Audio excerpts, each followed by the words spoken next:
Hello बच्चों, क्या हाल चाल। आई होप आप सब अच्छे होंगे। मेरा नाम है तारिफ भैयाना और आज हम शुरू कर रहे हैं क्लास 10th का साइंस का बेहद बेहद इंपॉर्टेंट और बहुत ही प्यारा चैप्टर जिसका नाम है लाइट, रिफ्लेक्शन एंड रिफ्रैक्शन। बहुत सारे बच्चों के मन में इस चैप्टर का एक खौफ है कि सर इसके न्यूमेरिकल बहुत मुश्किल होते हैं, रे डायग्राम बनते नहीं हैं, भूल जाते हैं।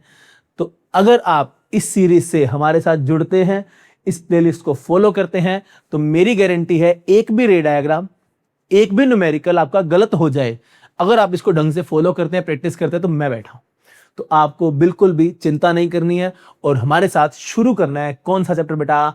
लाइट। बहुत ही प्यारा चैप्टर, सारी चीजें आपके सामने है। लाइट कैसे काम करती है, रिफ्लेक्शन कैसे होता है, रिफ्रैक्शन कैसे होता है, एक भी फिनोमिनन आपसे हिडन नहीं है, आपकी आंखों के सामने होते हैं सारे। तो चलिए फटाफट से शुरू करते हैं नया chapter light, reflection and refraction. आज की क्लास में लेक्चर नंबर 1 में क्या क्या पढ़ने वाले हैं? सबसे पहले सीखेंगे ल्यूमिनस ऑब्जेक्ट क्या होते हैं और नॉन ल्यूमिनस ऑब्जेक्ट। फिर हम सीखेंगे लाइट क्या होती है और इसकी क्या क्या प्रॉपर्टीज होती हैं, रिफ्लेक्शन क्या होता है, रिफ्लेक्शन के लॉज क्या हैं और what are regular and irregular reflection. हमेशा की तरह एक नोटबुक, एक पेन लेके बैठ जाएं। जो जो बातें बता रहा हूं, जो यहां लिखा गया है, जो मेरे मुंह से निकल रहा है, सबको अच्छे से नोट कर लें, अपने हाथ के नोट्स बना लें ताकि आपको दोबारा रिवाइज करना आसान हो। पेपर से पहले आपके पास एक बहुत बढ़िया सा मटेरियल रेडी हो। तो चलिए शुरू करते हैं बिना किसी देरी के फॉर बोर्ड्स 2027। चलिए सबसे पहली चीज, आपके सामने एक डायग्राम आ रहा है, इसको छोड़ो। मान लो तुम एक कमरे में हो, कमरे में एकदम अंधेरा, बिल्कुल अंधेरा, कुछ भी नहीं, कोई रोशनी नहीं। मैंने तुम्हें उस कमरे में छोड़ दिया। उस कमरे में बहुत सारा सामान पड़ा हुआ है। क्या बिल्कुल घुक अंधेरे में तुम उस सामान को देख पाओगे? सर कैसी बात कर रहे हो, उल्लू थोड़े ही हम तो देख पाएंगे, बिल्कुल नहीं देख पाएंगे। लेकिन अगर मैं उस कमरे में एक छोटा सा बल्ब जगा दूं, बहुत छोटा सा बल्ब जगा दिया मैंने, क्या अब तुम उस सामान को देख पाओगे? हाँ सर। क्या अब तुम उस बल्ब को देख पाओगे? Yes sir. बल्ब बंद कर दिया, क्या अब तुम बल्ब को देख पा रहे हो? नहीं सर। तो यहां पर हुआ क्या? यहां पर जैसे ही मैंने बल्ब को ऑन किया, बल्ब से कुछ कुछ लाइट की रेज आई। क्या है बेटा? लाइट की रेज। उन लाइट की रेज ने क्या किया? सामान के ऊपर बिखर गई और वहां से वो रिफ्लेक्ट हुई। वहां से क्या है बेटा? वो रिफ्लेक्ट, और फिर वो हमारी आंखों में आई। कहां? हमारी आंखों में। हमारी आंखों ने उस लाइट की रेज से बनाई इमेज। कहां बनाई? रेटिना पे। और उस इमेज को ऑप्टिकल नर्व ने कहां भेजा? ब्रेन में। और ब्रेन ने क्या किया? उस इमेज को प्रोसेस किया और तुम्हें दिखाया कोई चीज। समझ में आया कि नहीं आया? सो ये तो बहुत लंबा प्रोसेस हो गया। सिंपल भाषा में एक इतनी सी कहानी है क्या कि बिना लाइट की हेल्प से आप किसी ऑब्जेक्ट को देख नहीं सकते। क्या बोला मैंने? बिना लाइट की हेल्प से आप किसी ऑब्जेक्ट को देख नहीं सकते हो। इतनी सी बात है। लेकिन यहां मेरा एक सवाल और है, क्या आप बिना किसी ऑब्जेक्ट की हेल्प से लाइट को देख सकते हो?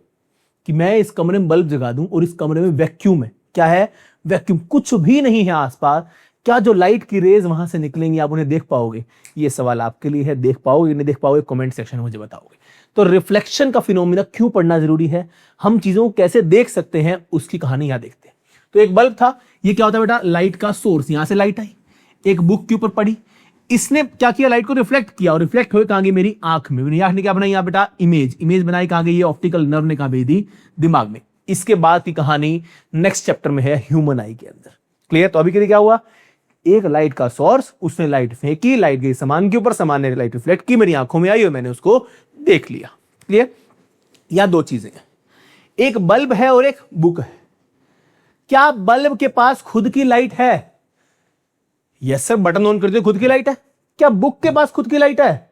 नहीं सर। तुम देख तो बल्ब को भी पा रहे हो और बुक को भी। तो यहां से मैं दो चीजों को समझता हूं, एक होता है ल्यूमिनस ऑब्जेक्ट और एक होता है नॉन ल्यूमिनस। ऐसा ऑब्जेक्ट जिसके पास खुद की लाइट हो वो क्या कहलाता है बेटा? ल्यूमिनस। तो क्या हुआ? The object which produce their own light are known as luminous object. Example देखो सर, अभी देखा हमने, जैसे कि बल्ब, बल्ब के पास खुद की लाइट है। जैसे कि सन, सन के पास भी क्या है? खुद की लाइट। ऐसे ऑब्जेक्ट जिनके पास खुद की लाइट है उन्हें हम क्या कहेंगे? ल्यूमिनस। तो नॉन ल्यूमिनस क्या है सर? जिनके पास खुद की लाइट नहीं है, विच कैन नॉट प्रोड्यूस खुद की लाइट। और जो खुद की लाइट प्रोड्यूस नहीं कर सकता उसे कैसे देखूंगा मैं? किसी और लाइट सोर्स की हेल्प से। बिना लाइट सोर्स की हेल्प से उसको मैं देख नहीं सकता। क्लियर? जैसे कि अर्थ, एग्जाम्पल क्या हो गया? अर्थ। क्या धरती के पास खुद की लाइट है? No sir. खुद लाइट कहां से आ रही है? सन से। मून, क्या मून के पास खुद की लाइट है? No sir. आपके आसपास लगभग मटेरियल जैसे कि अब बुक्स हो गई, पेन हो गया, ये सब क्या है बेटा? ऐसे लोग जिनके पास खुद की लाइट नहीं है। तो ऐसे लोग जिनके पास खुद की लाइट है वो क्या है? ल्यूमिनस। जिनके पास नहीं है वो क्या है? Non luminous. नॉन ल्यूमिनस को देखने के लिए मुझे कम से कम किसी एक ल्यूमिनस ऑब्जेक्ट की जरूरत पड़ती है, अदरवाइज लाइट को रिफ्लेक्ट नहीं करेंगे। चलिए आगे बढ़ते हैं। इतना लाइट लाइट लाइट लाइट कर रहे हैं सर, लाइट होता क्या है समझिए। Light is an electromagnetic wave. क्या है बेटा? Electromagnetic wave. सर इसका मतलब क्या है? इसका मतलब बड़ी क्लास में सीखोगे, अभी के लिए जान लो कि लाइट के दो कंपोनेंट होते हैं, एक इलेक्ट्रिक कंपोनेंट और एक मैग्नेटिक। बस इलेक्ट्रोमैग्नेटिक वेव है जो क्या करता है बेटा? एनर्जी है इसमें क्या है बेटा? Energy which produce sensation of vision, जो हमें विजन को मतलब किसी चीज को देखने में क्या करता है? हेल्प करता है। लाइट की वजह से किसी चीज को देखने की क्या आती है? सेंसेस आती है। क्लियर? तो लाइट क्या बेटा? एक वेव है जिसमें क्या है? एनर्जी है, और जो हमें सेंसेशन ऑफ विजन को प्रोड्यूस करने में हेल्प करता है। चलिए लाइट के बारे में इंपॉर्टेंट फैक्ट्स है। पहला क्या है? It does not require any medium to travel. इसको चलने के लिए किसी मीडियम की जरूरत नहीं होती। ये वैक्यूम में भी ट्रेवल कर लेती है। याद करो हमने बचपन में क्या पढ़ा था? साउंड वेव को चलने के लिए कोई मटेरियल या मीडियम चाहिए होता, लाइट को चलने के लिए कोई मीडियम चाहिए नहीं। नेक्स्ट, लाइट हमेशा सीधी रेखा में ट्रेवल करती है, कि यहां चली तो बिल्कुल सीधी आएगी, यूं नहीं है कि लाइट कभी ऐसे आ रही, कभी ऐसे आ रही, कभी ऐसे आ रही, कभी लाइट ऐसे टेढ़ी मेढ़ी आएगी, नहीं, light travel in a straight line path. Light की स्पीड हाईएस्ट मानी जाती है वैक्यूम में, कितनी? 3 × 10⁸ मीटर पर सेकंड, 3 लाख किलोमीटर प्रति सेकंड। क्लियर? ये हाईएस्ट रिकॉर्डेड स्पीड है जो हम ह्यूमंस अभी तक रिकॉर्ड कर पाए हैं। इसी को हम क्या बोलते हैं बेटा? लाइट की स्पीड। इतनी ज्यादा स्पीड है कि इसी से हम कैलकुलेट करते हैं एस्ट्रोनॉमिकल डिस्टेंसेस की लाइट ईयर्स, वो हम बड़ी क्लास में जाके सीख रहे होंगे। क्लियर? तो लाइट क्या पता लग गया? एक एनर्जी की वेव है जो हमें चीजों को देखने में हेल्प कर रही है। फिर हमने क्या देखा बेटा? लाइट के कुछ प्रॉपर्टीज देखी। क्या प्रॉपर्टी देखी? चलने के लिए कोई मीडियम नहीं चाहिए, चलती किसमें है? स्ट्रेट लाइन में। स्पीड कितनी है? 3 × 10⁸ मीटर प्रति सेकेंड। इसमें बस क्या आ गया बेटा? आपके सामने कुछ प्यारे प्यारे प्यारे प्यारे डायग्राम्स हैं। देखो जरा, एक सीधी लाइन आ रही है, एक में 3 लाइनें आ रही हैं, इस तरह से सीधी सीधी सीधी, एक में लाइन आके मिल जा रही है और एक में लाइनें जा रही हैं। क्या मतलब है इन लाइंस का? ये लाइट को रिप्रेजेंट करने के तरीके हैं। अगर मुझे सिंगल लाइट को रिप्रेजेंट करना है, एक रे जा रही है, तो इसे हम क्या बोलेंगे? रे ऑफ लाइट। क्या बोलेंगे? रे ऑफ लाइट। लेकिन अगर ये इकट्ठी हो जाए, बहुत सारी हो जाए, तो उसे हम बोलते हैं क्या? लाइट का बंडल, जिसे हम नाम देते हैं क्या बेटा? Beam of light. क्या बोलते हैं? Beam. The bundle of ray of light is known as beam of light. अगर ये बीम सारी एक दूसरे के पैरेलल हैं, ऐसे ऐसे ऐसे ऐसे जा रही हैं, तो वो क्या होगी बेटा? आपकी parallel beam. The beam of light in which rays propagate parallel to each other, उसे क्या कहेंगे बेटा? हम पैरेलल बीम ऑफ लाइट। याद रह जाएगा ये क्या है? पैरेलल। अब एक होती है कन्वर्जिंग बीम, एक होती है डाइवर्जिंग। अगर लाइट की रेखाएं आके एक पॉइंट पे मिल जाए, एक पॉइंट पे मिल जाए, तो वो क्या है? कन्वर्जिंग। लेकिन एक पॉइंट से ऐसे बाहर की तरफ जा रही हो, तो वो क्या है बेटा? डाइवर्जिंग। याद रह जाएगा। सिंगल आ रही है तो रे, बंडल आ रहा है, बहुत सारे लोग आ रहे हैं, तो क्या है? बीम। अगर वो बीम सारे के सारे लोग उसमें पैरेलल है, तो क्या है? Parallel beam. आके एक पॉइंट में मिल रहे हैं तो कन्वर्जिंग, और एक पॉइंट से बाहर निकल रहे हैं तो क्या है? डाइवर्जिंग। ये टर्मिनोलॉजी है जो आपको आनी चाहिए, क्योंकि इस तरह के शब्द हम बहुत सारे यूज कर रहे होंगे। चलिए आगे बढ़े। नेक्स्ट आ गया, 3 तरह के बेसिक मटेरियल की जानकारी हमें होनी चाहिए। एक मटेरियल होता है बेटा ट्रांसपेरेंट, एक होता है ट्रांसल्यूसेंट, और तीसरा होता है ओपेक। ऐसा मटेरियल जिसमें से लाइट पूरी तरह से पास कर जाए, वो तो क्या होता है? ट्रांसपेरेंट। लाइट रेस देखो जरा, लगभग लाइट क्या कर रही है? इसमें से पास हो रही है। एक होता है ट्रांसल्यूसेंट, जिसमें से कुछ कुछ लाइट पास हो और कुछ कुछ लाइट पास ना हो, वो क्या हो गया? आपका ट्रांसल्यूसेंट। फ्रॉस्टेड ग्लास ब्लॉक इसका एग्जांपल है। घरों में कुछ कुछ खिड़कियों में होता है ना ग्लास, जिसमें से दिखता नहीं है लेकिन लाइट पास थोड़ी थोड़ी कर रही होती है। और तीसरा क्या हो गया? ओपेक। जैसे कि लकड़ी का टुकड़ा, लकड़ी के टुकड़े में लाइट पार होगी, क्या उससे पार हो जाएगी? नहीं होगी, तो वो क्या हो गया? ओपेक। 3 तरह के मटेरियल, ट्रांसपेरेंट, ट्रांसल्यूसेंट और ओपेक। ट्रांसपेरेंट में से पूरी लाइट पास हो जाती है, ट्रांसल्यूसेंट में से कुछ कुछ पास होती है, बाकी पास नहीं होती, और ओपेक में से तो बिल्कुल लाइट पास होती ही नहीं है। चलिए फटाफट से आगे बढ़ते हैं। नेक्स्ट आ गया मेरे पास, नेक्स्ट आ गया ड्यूअल नेचर ऑफ लाइट। आपके एनसीईआरटी में एक छोटा सा कॉलम दे रखा है, उस कॉलम को एक लाइन में मिनट में समझाते हैं क्या होता है। देखो, ये तो पता लग गया लाइट एक इलेक्ट्रोमैग्नेटिक वेव है, लेकिन सबने इसको नहीं माना। साइंटिस्टों ने शुरू में कहा कि लाइट एक वेव है, इस तरह से प्रोपेगेट करती हुई आ रही है एक वेव है। कुछ समय बाद कुछ ऐसे साइंटिस्ट हैं, उन्होंने कहा नहीं, लाइट वेव नहीं है, लाइट पार्टिकल है। लाइट क्या है?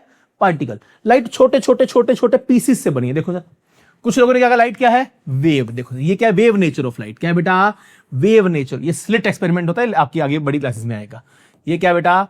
वेव। क्या है? वेव। लेकिन बाकियों ने क्या कहा, नहीं, लाइट इस तरह के छोटे छोटे छोटे छोटे पार्टिकल से मिलकर बनी है।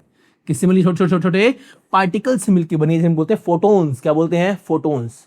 तो सर असली बात क्या है? क्या लाइट जो है वो वेव है या पार्टिकल है?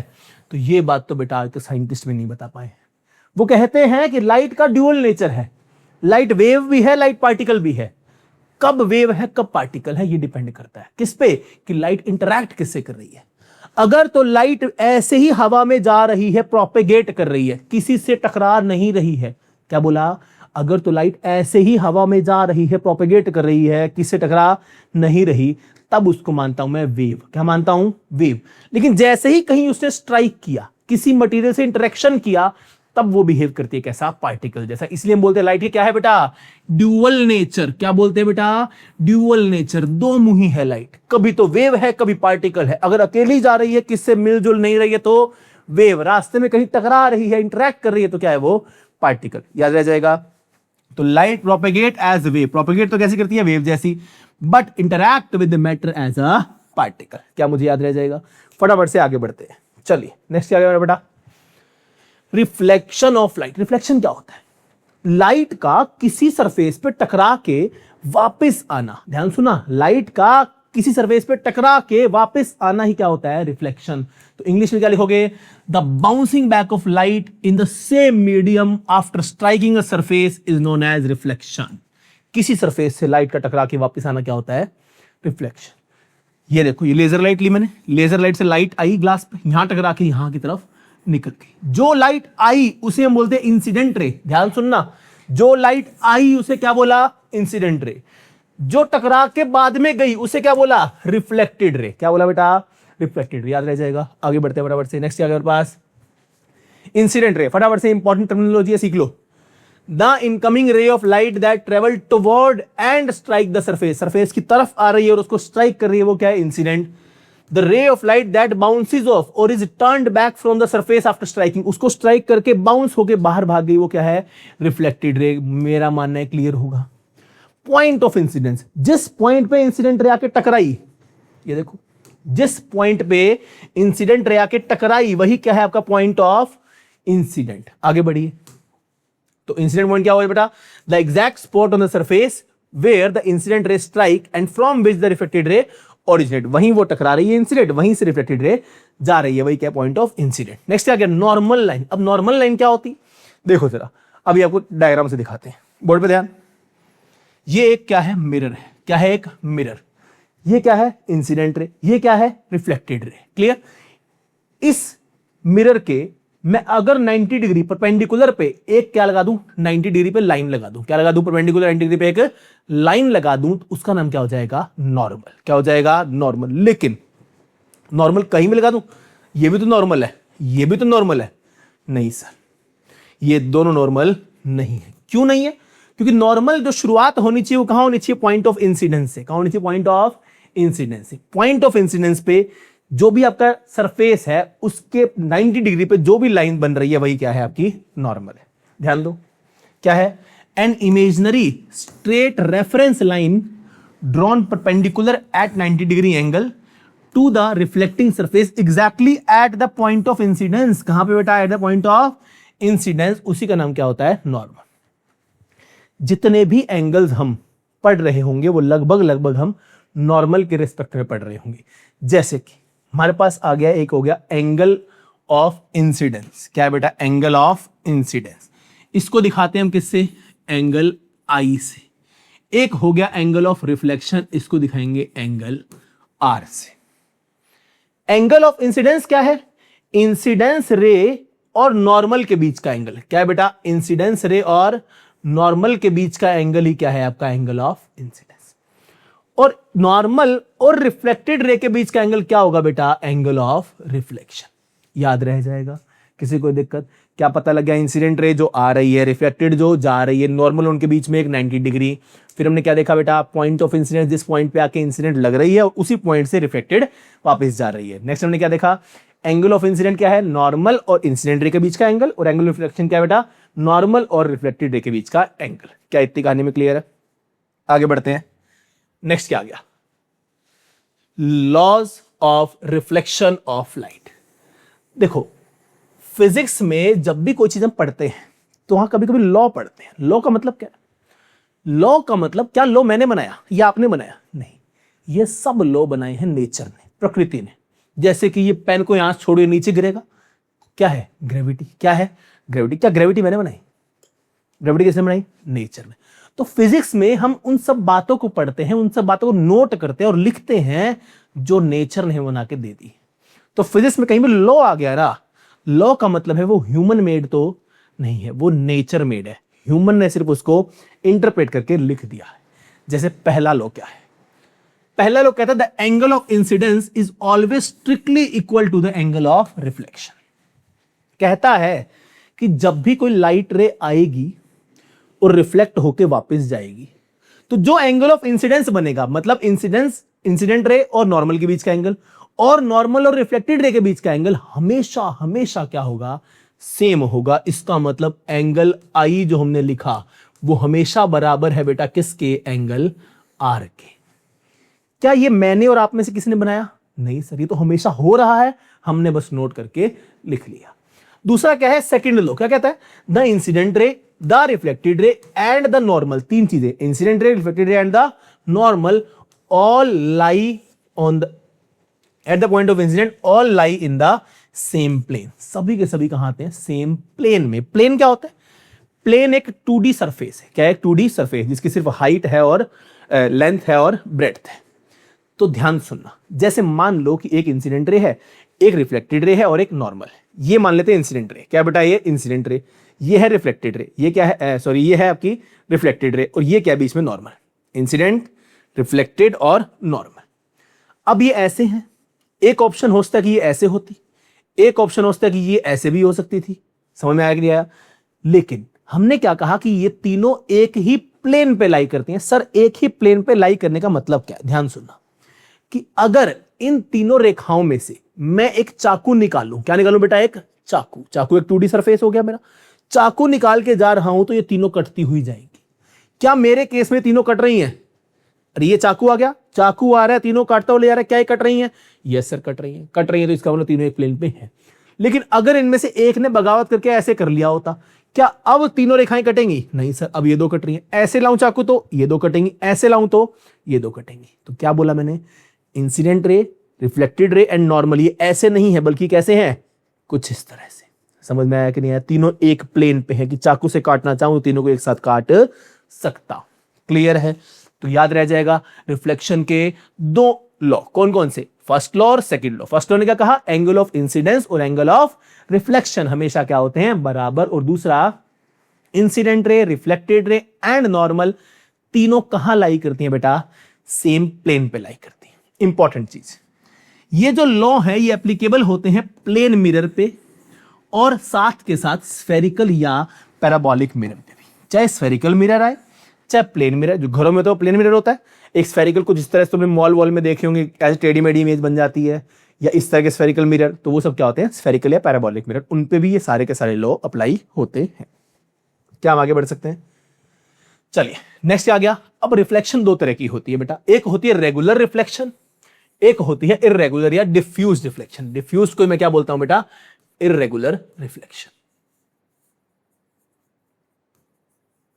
सर पता कैसे चलता है कि रेगुलर है कि इररेगुलर है?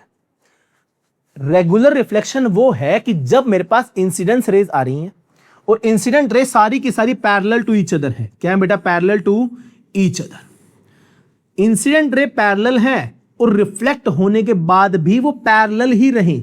रिफ्लेक्ट होने के बाद भी वो क्या रहे बेटा? पैरेलल ही रहे। तो वो क्या कहलाएगा बेटा? Regular reflection. क्या कहलाएगा बेटा? Regular reflection. लेकिन अगर इंसिडेंट रे तो एक पैटर्न में पैरेलल आ रही हैं, एक पैटर्न में पैरेलल आ रही हैं और रिफ्लेक्शन कहीं भी हो रहा है, कभी तो ये इधर चली गई, कभी ये इधर चली गई, कभी ये इधर चली गई, कभी ये इधर चली गई, तो उसे हम क्या बोलते हैं, इर्रेगुलर रिफ्लेक्शन। तो मन ध्यान सुनना, रेगुलर रिफ्लेक्शन क्या हुई बेटा, ऐसी रिफ्लेक्शन जिसमें इंसिडेंट रेज भी पैरेलल आए और रिफ्लेक्टेड भी कहां जाए, पैरेलल। और इरेगुलर या डिफ्यूज में क्या हुआ, इंसिडेंट रे तो एक पैटर्न में फिक्स सही आ रही है पैरेलल, लेकिन जा कहीं भी रही है, तो वो क्या हो गया, इरेगुलर। अच्छा, कौन लोग हैं जो आपका रेगुलर रिफ्लेक्शन दिखाएंगे, बढ़िया बढ़िया, जैसे कि ग्लास हो गया, देखो जरा क्या, पहले सीख लो इसको। The type of reflection that occur when beam of parallel light strike on a smooth highly polish surface like a plane mirror और अ स्टिल वाटर। कभी कभी देखा तो पानी में परछाई देखी, तो भी क्या होती है, रेगुलर रिफ्लेक्शन होती है। Clear? And the reflected rays remain parallel to each other bouncing in one direction. Incident rays भी पैरेलल, रिफ्लेक्टेड रेज भी पैरेलल। इसमें क्या हो रहा है, the type of reflection that occur when a beam of parallel light ray strike rough और uneven surface. जब rough surface आए या अनइवन सरफेस आए तब क्या होगा, इर्रेगुलर, जैसे कि piece of paper, wooden desk और unpolished wall. And the reflected rays scatter in many different random direction, वो क्या कहलाता है आपका, इर्रेगुलर या डिफ्यूज रिफ्लेक्शन। क्या ये बात मुझे क्लियर है? किसी को कोई चीज में कोई दिक्कत? तो फटाफट से देखो हमने क्या क्या पढ़ लिया, सारा का सारा लाइट का बेसिक हमने क्लियर कर लिया। क्या क्या पढ़ा, से पहले हमने देखा कि लाइट काम कैसे करती है, कोई चीज है वो ल्यूमिनस सब्सटेंस को जलाओगे, उससे नॉन ल्यूमिनस पे लाइट आएगी, नॉन ल्यूमिनस रिफ्लेक्शन करेगा और आपकी आंखों में वो लाइट जाएगी, फिर आप चीजों को देख पाओगे। ल्यूमिनस जैसी खुद की लाइट होती है, नॉन ल्यूमिनस जैसी खुद की लाइट नहीं होती है। लाइट क्या है, एक इलेक्ट्रोमैग्नेटिक वेव है जो एनर्जी को पोजेस करती है और सेंस ऑफ विजन को लाती है। लाइट के बारे में 3 खास बातें क्या कहा, लाइट को मीडियम नहीं चाहिए, लाइट हमेशा स्ट्रेट लाइन में ट्रेवल करती है और लाइट की स्पीड 3 गुना 10 की पावर 8 मीटर प्रति सेकंड है। नेक्स्ट, सिंगल लाइन आ रही है तो वो एक रे ऑफ लाइट है, बहुत सारी लाइट की रेज आ गई तो क्या हो गया, बीम ऑफ लाइट। पैरेलल है तो पैरेलल बीम, अगर बाहर की तरफ जा रही है तो डाइवर्जिंग, अंदर की तरफ आ रही है तो कन्वर्जिंग। नेक्स्ट, 3 तरह के मटेरियल हो गए, एक ट्रांसपेरेंट, एक ट्रांसल्यूसेंट और एक आपका ओपेक। ट्रांसपेरेंट जिसमें सारी लाइट पास हो जाए, ट्रांसल्यूसेंट जिसमें थोड़ी थोड़ी लाइट पास हो बाकी लाइट पास ना हो, और ओपेक जिसके अंदर बिल्कुल लाइट पास ना हो। फिर हमने देखा ड्यूअल नेचर ऑफ लाइट। कुछ साइंटिस्टों ने क्या कहा कि लाइट कैसी है, वेव जैसी है, कुछ ने कहा लाइट कैसी है, पार्टिकल जैसी। जिसने कहा था वेव जैसी, उसका नाम क्या है, ये लिखा हुआ, क्लियर। जिसने कहा था पार्टिकल जैसी है वो कौन है, ये 2 लोग हैं। इसका नाम क्या है, क्रिस्टियन हुगिन्स। इसका नाम क्या है, न्यूटन एंड प्लैंक। 2 लोगों ने क्या कहा था, पार्टिकल, इसने क्या कहा, वेव। असली में क्या है, जब अकेली ट्रेवल कर रही है तो क्या है, वेव, लेकिन कभी इंटरेक्ट कर रही है तो क्या है, पार्टिकल। नेक्स्ट क्या आ गया, रिफ्लेक्शन ऑफ लाइट। रिफ्लेक्शन क्या है, bouncing back of light in same medium में क्या होता है, रिफ्लेक्शन होता है। हमने देखा इंसिडेंट रे क्या होता है, रिफ्लेक्टेड क्या होता है, पॉइंट ऑफ इंसिडेंट क्या होता है, एंगल ऑफ इंसिडेंट क्या होता है, नॉर्मल क्या होता है और एंगल ऑफ रिफ्लेक्शन क्या होता है। फिर हमने देखा लॉज ऑफ रिफ्लेक्शन में क्या क्या देख लीजिए, जल्दी बताओ। 2 लॉ देखे, पहला और दूसरा। पहले ने क्या कहा, इंसिडेंट एंगल और रिफ्लेक्टेड एंगल हमेशा क्या होते हैं, बराबर होते हैं। साथ में क्या देखा हमने, दूसरे में क्या बोला, incident ray, reflected ray and normal तीनों क्या रहती हैं, हमेशा एक प्लेन में, मतलब चाकू से काटो तो काट सकता हूं। फिर हमने क्या देखा लास्ट में, रेगुलर और इरेगुलर रिफ्लेक्शन। अगर लाइट पैरेलल आ रही है और पैरेलल ही रिफ्लेक्ट होकर जा रही है तो रेगुलर, लेकिन आप पैरेलल रही है, जा कहीं भी रही है तो क्या होगा, इरेगुलर। क्या इतनी कहानी मुझे क्लियर है? किसी को कोई दिक्कत, कोई परेशानी? चलिए अभी के लिए हम इतना ही रखते हैं, नेक्स्ट लेक्चर में इससे आगे की कहानी लेके आएंगे। अगर आपको यहां तक की चीजें समझ में आ रही हैं, कुछ अच्छा लग रहा है तो प्लीज चैनल को सब्सक्राइब करें, वीडियो को लाइक करें, अपने दोस्तों के साथ शेयर करें। अभी के लिए इतना रखते हैं, मिलते हैं नेक्स्ट क्लास में, तब तक के लिए शुक्रिया एंड बाय बाय।